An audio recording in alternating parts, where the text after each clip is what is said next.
Hey there! If we didn't meet yet, my name is Yari and this is the channel about the freelance photo and video production. And today I would like to talk about my recent purchase, about the most capable compact drone DJI Mini 3 Pro. Previously I've been using DJI R2S and honestly speaking this is a very capable machine, but as a freelance photographer you have to carry a lot of stuff at your back, so you would like to keep things as light as possible.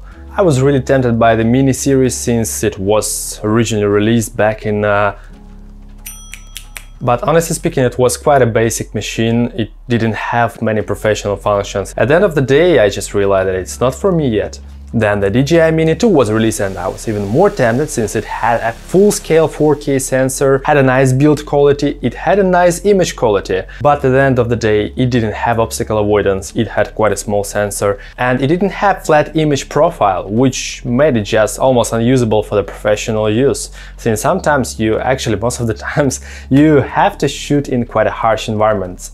And finally, when the DJI Mini 3 Pro was released, it received almost all the necessary features which are really needed for the professional videographers, so it became quite an easy choice to recommend. But let's not rush forward and take it step by step.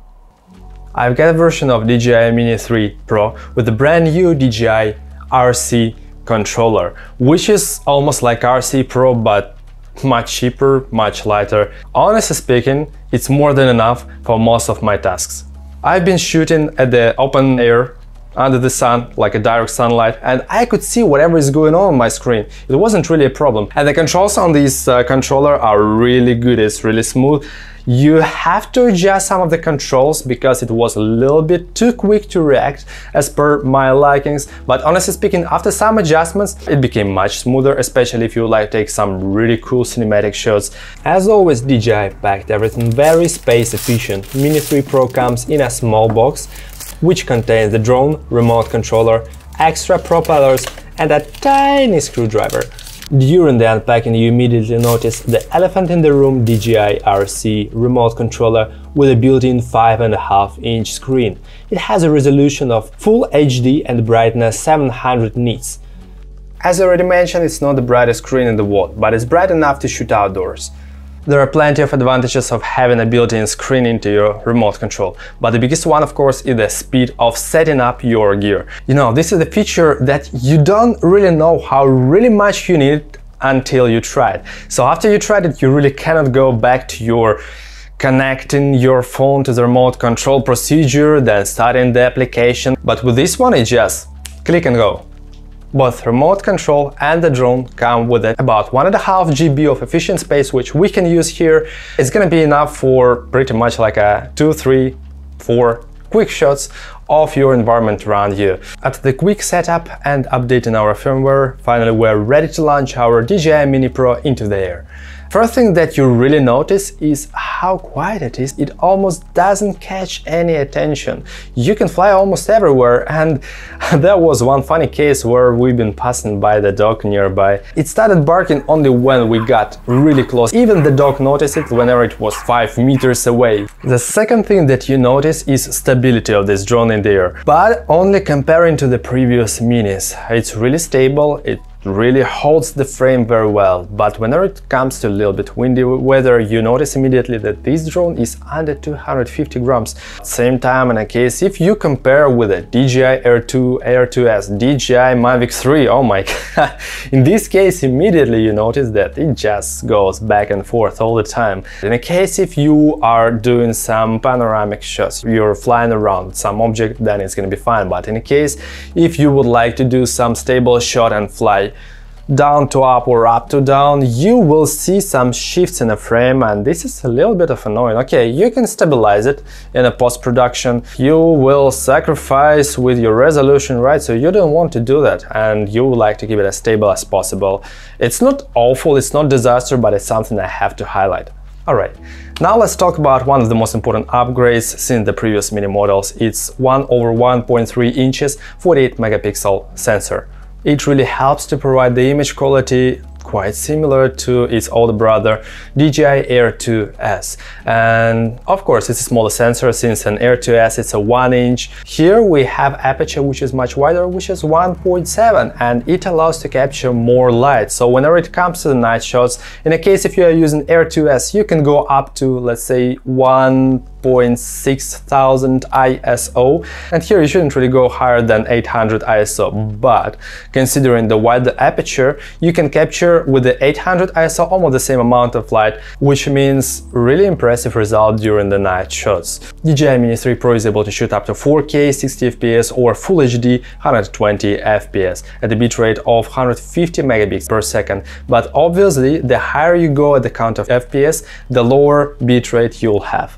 And whenever you go up to 30 FPS, you're getting into HQ mode, which is basically kinda HDR mode, and it helps you to improve your dynamic range of the drone, but at the same time it's not a huge improvement over the normal mode. And now it comes with a function of shooting at true 4K vertical shots for Instagram Reels or TikTok content, so in a case if you're really working on these platforms, that may come quite handy.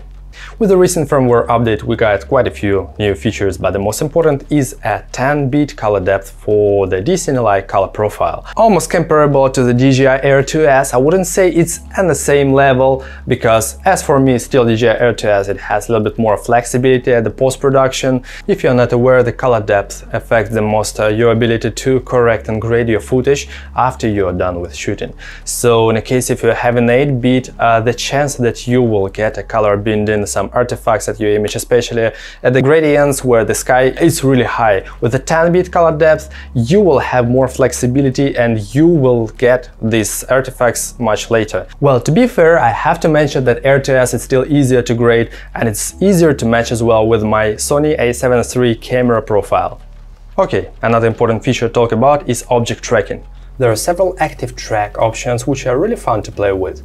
Drone can follow you from the back or from the side depending on your choice. But what I really appreciate to see here is a possibility to highlight the object and fly manually around it, while camera stays fixed on the object. That's the function I use the most in my DJI Air 2S, and was extremely glad to find it in Mini 3 Pro. It allows even beginners to take really impressive shots which required much of a skill and experience before.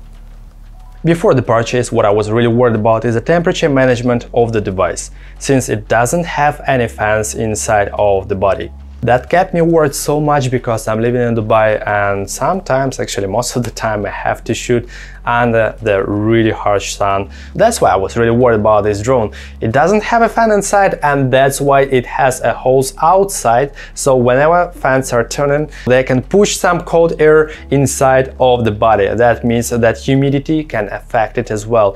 And same time, in a case if you are flying in a dusty environment like in Dubai again, then you are risking to get some sand inside. That's why I never fly from any surfaces here, because after 5 minutes you wipe it, immediately it gets covered with the dust, with the sand. So you always have to fly here from your hand and land onto your hand as well. So since it doesn't have any fans while it's just chilling on the surface without a fly, but it's switched on, let's say you're updating your firmware or checking the footage, it can get quite toasty. With this drone you have to keep the procedure in your mind that as soon as you're ready to go, you switch it on and you fly. You land, you switch it off, you come back home and you check the footage. So this is the best way. In a case if you are living in a colder country, it shouldn't be an issue really. If you made up your mind and you would like to purchase this drone, I made my research around the market here, so I searched for the best options to buy it here, and just below this video I left for you a few links to purchase the drone with RC controller, without RC controller as well. I dropped few links to purchase